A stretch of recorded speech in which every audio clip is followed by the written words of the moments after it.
Lagi cari iPhone murah, pengen yang layar besar sama cocok buat main game? Mungkin handphone yang satu ini cocok buat Gizmo Friends.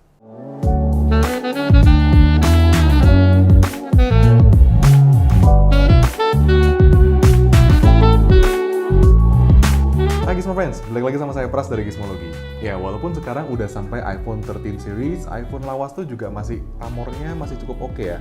Kenapa? Karena dukungan softwarenya masih dapat sama harga bekasnya juga udah makin murah. Salah satunya adalah iPhone 8 Plus ini. Nah, buat Gizmo Friends yang bertanya-tanya apakah iPhone 8 Plus ini cocok untuk penggunaan di 1-2 tahun ke depan, menurut saya masih oke tentunya dengan beberapa catatan. Sebelum saya bahas satu-satu, jangan lupa buat kamu yang baru join channel ini untuk subscribe channel Gizmologi dan nyalain lonceng notifikasinya biar kamu nggak ketinggalan konten-konten terbaru dari kami. Kalau udah, berikut impresi saya tentang iPhone 8 Plus di 2021.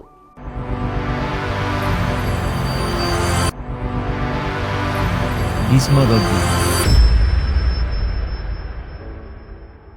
Oke, emang dari awal tuh saya nggak pernah pakai seri Plus. Sebelumnya saya pakai iPhone 7, terus lanjut ke 10R dan beberapa seri di atasnya. Jadi ketika kemarin saya dapat tawaran dari Eka Seluler buat nyobain ini, saya langsung ambil yang Plus. Untuk iPhone lawas kira-kira masih enak nggak sih dipakai di tahun 2021? Pertama kali saya megang iPhone 8 Plus ini, saya langsung excited. Kenapa? Karena memang desain depannya itu masih jadul dengan bezel atas dan bawah yang cukup tebal. Tapi di bawah layar ini ada home button. Home buttonnya ada Touch ID. Artinya, saya bisa buka layar tinggal pakai jempol aja udah kebuka. Ini berguna banget ketika apalagi di era masa pandemi kayak gini, kita lagi pakai masker dan pakai iPhone XR ke atas tuh harus pakai Face ID. Artinya, saya harus masukin PIN kalau misalnya saya nggak mau buka masker atau harus beli Apple Watch terbaru supaya bisa terbuka dari smartwatch. Nah, dengan adanya home button di sini, jadi lebih praktis aja sih rasanya untuk era sekarang. Mungkin nanti ketika kita udah nggak perlu pakai masker lagi, baru tuh Face ID bakal terasa lebih praktikal.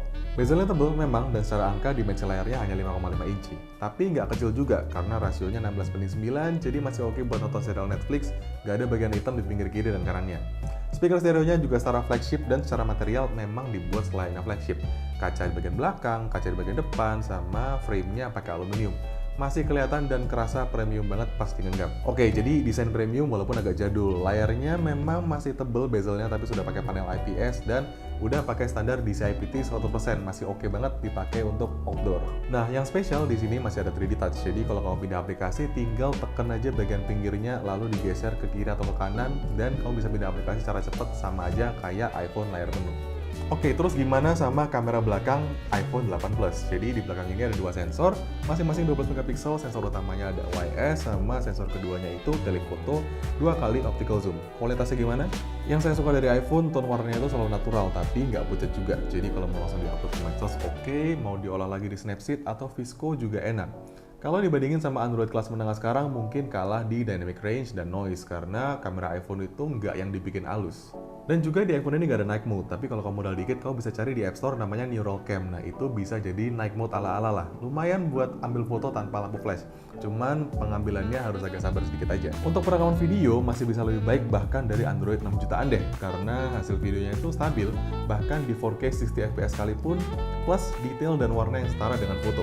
Mikrofonnya juga tergolong oke banget, dan iPhone 8 Plus ini cocok buat kamu yang cari smartphone untuk bikin video atau vlogging sekalipun. Yang bikin oke juga untuk bikin konten adalah daya tahan baterainya. Again, jangan disamain sama Android yang baterainya udah lebih dari 4000 mAh, karena iPhone 8 Plus ini baterainya bahkan nggak sampai 2700 mAh.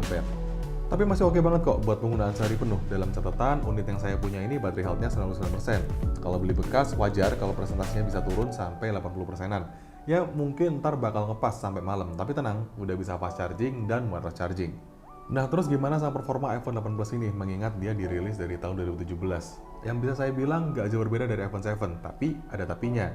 Karena di iPhone 8 Plus ini dia udah pakai chipset A11 Bionic, itu fabrikasinya sudah 10 nanometer dibandingkan sama A10 Fusion yang ada di iPhone 7 itu masih 16 nanometer. Jadi ini udah lebih efisien daya, ngaruhnya tuh di suhu. Jadi suhu bodinya ini lebih dingin lah ya, lumayan dibandingkan dengan iPhone 7. Buat main Pokemon Unite atau main PUBG Mobile itu masih oke-oke aja, tapi saya saranin mainnya pakai WiFi dan indoor aja, karena kalau salah satunya itu enggak, dia bakal kerasa cukup panas di bagian bodi belakangnya, terutama kalau Gizmo Friends lagi nggak pakai case. Day-to-day performance juga masih oke. Untuk pindah aplikasi ya mungkin perlu ada waktu ekstra sekitar 1-2 detik, sama waktu untuk render video atau nyimpen ketika kita lagi edit di iMovie atau VN atau Splice, itu butuh waktu agak sedikit ekstra. Tapi ketika aplikasinya udah dijalankan, nah itu sama stabilnya dengan iPhone baru. Dan testimoni penggunaan tadi itu sudah dengan iOS 15.1. Ya, jadi saya update iPhone 8 Plus ini ke iOS terbaru yang ada saat ini, dan kemungkinan kalau ngelihat dari iPhone 6s ya, harusnya 8 Plus ini masih didukung at least sampai 2 tahun ke depan. Jadi buat kamu yang beli sekarang masih bisa dapat mungkin kalau nggak 1 ya 2 major update ke depannya. Nah jadi gitu, iPhone 8 Plus di 2021 buat main game casual masih oke, perekaman videonya masih oke banget, kamera foto nggak ada mode malamnya, bisa diakalin pakai aplikasi. Desain depannya emang jadul, tapi dia ada home button yang lebih berguna daripada Face ID, terutama di masa pandemi sekarang, sama baterainya juga masih oke. Oh iya, unit yang saya dapat ini dari Eka Seluler, jadi buat kamu yang cari iPhone bekas atau baru, bisa langsung ke situs resminya mereka atau ke Instagramnya Eka Seluler.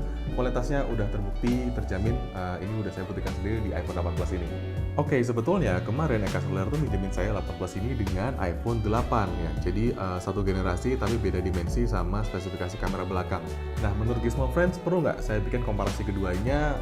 Mungkin Gizmo Friends sedang konsiderasi antara iPhone 8 sama iPhone 8 Plus. Kalau perlu, drop aja komen di bawah, ntar kita bikinin video komparasinya. Review lengkapnya juga saya bikin di artikel di gizmologi.id, jadi jangan lupa main-main situs kami juga, atau kunjungi media sosial kami di Instagram, Twitter, Snack Video, TikTok, semuanya @gizmologi. Saya Pras, sampai ketemu di video-video berikutnya.